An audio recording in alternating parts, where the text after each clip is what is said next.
We're joined by Grand Canyon head men's basketball coach Dan Majerle. Coach, can you just start out by telling us about your team and your expectations for the season?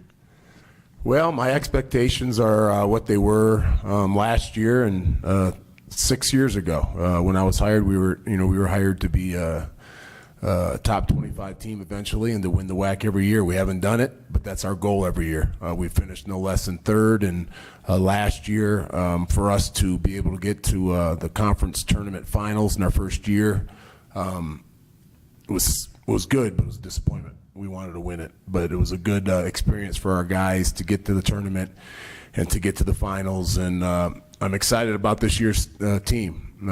Our goal is to win the WAC, to win the tournament, and get the NCAA tournament. We have 6 returning players coming back and 6 new players coming in. I think it's a really good group of kids. They work extremely hard, and I'm excited to see where this team goes. We're going to be big with a lot of depth. You were picked to finish second in the WAC by both the coaches and the media. Talk about those predictions. It's just what they are, predictions. We were picked first last year, and it's no secret who the top teams are. The WAC has become extremely tough since the last 6 years. I think our RPI was 30 when Grand Canyon came in, and I think last year it was like 15th. So the WAC conference is very demanding and it's challenging no matter where you're going to play. But our job is to somehow find a way to win the WAC, and that's probably most years going through New Mexico State. Alessandro Lever was selected as the WAC preseason player of the year as a sophomore. Can you talk about him and his potential? Well, we saw a lot of Alessandro last year. He came in. I knew he was going to be good right away just because of his work ethic. He ended up, starting halfway through the year and really turned it on during the WAC season. He's a kid who, for a freshman, was just unbelievable. The way he can stretch the floor, shoots the three, can really post up, got great feet, a lot of creativity in his shots, and just really flourished, especially down the stretch for us. And he had a great summer. He worked extremely hard, and he's excited about his future and what he can do to help us win more games. And the best thing about Alessandro is like I said, he's a worker. And to be a sophomore and to be the preseason player of the year is very impressive. I mean, he was a freshman of the year last year and first team All-WAC. So I'm happy for him. The thing about Alessandro is he's just got to go out there and just continue to play. He doesn't have to be a superstar in our team. We got a lot of good players. He's just got to be a big piece. Oscar Frere was also a preseason All-WAC pick. Can you talk about how important he is to your success? Oscar's a great kid. He came in, started his freshman year, started his sophomore year, made great strides in both those years. Another kid had a really good summer this year, has really grown up, has continued to improve. Was one of our best three-point shooters last year. He's one of those guys that's very athletic, gets to the rim, can finish, really good defender, block shots, can guard multiple positions. So I'm excited for him this year also. He's a guy that for us to be a good team is going to have to play well and to be a big piece. But he's put in his time, so I'm expecting a lot out of Oscar this year. Can you talk about the Finke brothers and what you're expecting of them this season? I love the Finke brothers. We were lucky to get Tim, a highly recruited kid out of Illinois. We kind of swooped in there right at the end and brought him on a visit, and he just fell in love with our campus and what we had going. He had saw an exhibition game that we sold out, and he was just sold on it. And he came in, and then Michael, who was a big piece of what Illinois was doing as a grad transfer, saw that he had a chance to play with his brother, which is a pretty cool thing. And then he also saw that he had a chance to come play with us in a growing program and make us better and hopefully get to the tournament. But both those kids are tireless worker. Michael's a lot like Alessandro, can really stretch the floor at 6'10", really shoots it, very heady, smart, knows how to play basketball. And Tim, at 6'7" guard, really rebounds the ball well, can shoot it. But I'm just impressed by both those guys' work ethic, and you'll go to battle with those two kids every day. Do you have any other newcomers that you expect to make an immediate impact? Yeah, there's a couple of them. I think Carlos Johnson, who just became eligible last week, who was a Phoenix kid, and then went to Findlay Prep and transferred out of Washington. He's a 6'3", 6'4" guard who's very athletic, kind of a mismatch guy, can take the ball to the basket, shoots it pretty well.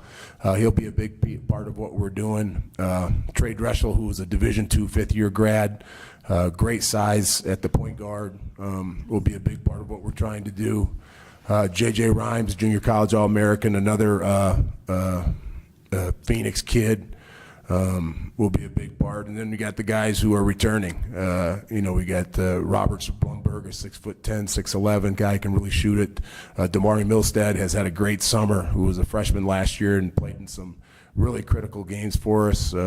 He's really ready to come in and be a big part of our team. And then Jared and Matt, guys who are fifth-year seniors from Australia who've been through it all with us. Those two guys will be big pieces. So, we got, 11 guys right now. The only guy that's not going to be able to play is Isaiah Brown, who's a transfer out of Northwestern. He's got to sit out a year. But we have 11 guys that are going to be fighting for playing time, can have significant roles. This question comes from Twitter user Gabe Leadley.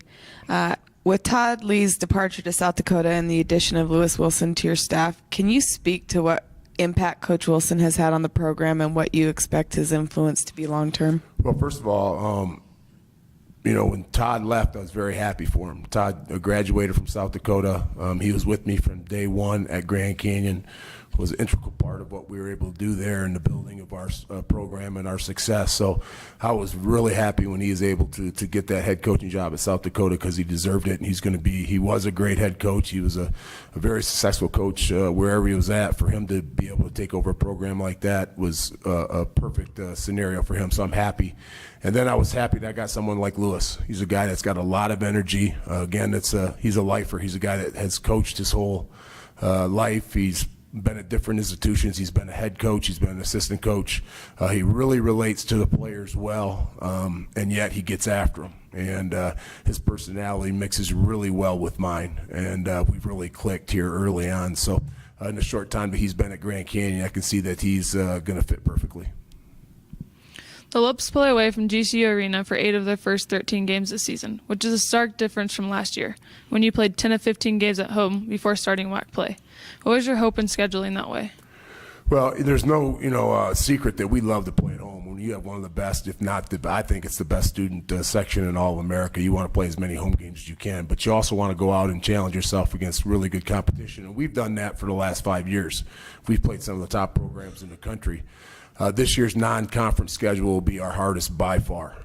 We start off at South Dakota State, which right now has a 20-game winning streak at home, which is the longest in the nation. They were an NCAA tournament team last year.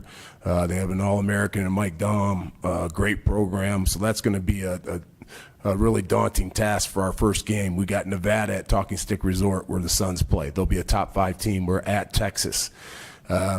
We're going to San Diego. We got at Northern Illinois. We're playing the Wooden Classic against Seton Hall. So we just felt like we really wanted to schedule hard this year and give our guys a test, because we have some guys coming back. We have an older group, and I just want to see how our guys are going to react. But it's going to be exciting. It's going to be tough to play in that kind of a schedule in our non-conference, but that's only going to get us ready for the WAC season.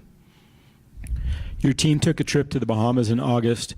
How did that help you prepare for the season, and what did it do for team chemistry? Well, it was good. We had a foreign tour the year before that was cut short, unfortunately, and so we wavered the NCAA, and they were allowed us to do that, and we went to the Bahamas. And as I said, with 6 new guys, it was just a way for us to get out and get to know each other a little bit and get some extra practices in, and then just enjoy the Bahamas. We had 2 games, which to me weren't all that important. It was just our guys being able to enjoy themselves and hang around with each other and get to know each other and just have that bonding trip. And that accomplished that. That was a fun trip for everybody, and we got each other to and know each other pretty well. But also we had the 10 days of practice, which is a big help too. This question comes from Twitter user at Elliot Jamar. What is your team hashtag or motto, and what does it mean? Our motto? Well, we want to be the hardest playing, most unselfish, nastiest team wherever we play. one of our calling cards is always play hard. Never get outworked or played harder than what we do, and we've done that for the last 5 years. And competition is a big part of what we do in every practice. So for our guys, they know they're going to come in every day and compete and work hard. And if we do that, we'll be fine. So that's just what we want to do, is go out there and compete and play hard every night. And here's another Twitter question from Jack Galindo. After taking that foreign tour, would you do it again in 4 years? Of course. Yeah, it's good for the building. It's a chance for student athletes to go places. I don't think there had been one guy on our team that had been to the Bahamas. So that was very exciting for them. Gets them to get out a little bit and see the world, but also has a chance for us to get together a little earlier and practice. So, of course, we'd love to do that every 4 years. It's fun. And another one from @JordanLeon3.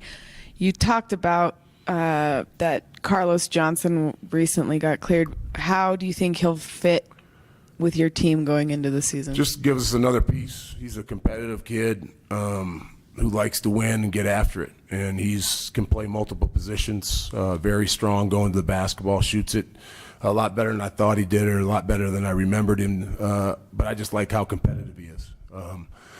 He's one of those guys like him and JJ, who are Phoenix kids, just have no fear. They don't care where they play. They don't care where they go. They're gamers. You're going to throw them in the game, and they're going to compete both on the defensive end and the offensive end. And like I said, guys that you would want in a foxhole with you. And I have 12 of those guys right now, and Carlos is going to fit in real well with them. And you can play him at different positions. He's a very strong, athletic kid, but the biggest thing for him is he just loves to compete and win. All right. Thank you, Coach. All right. I'd like to thank everybody for coming today.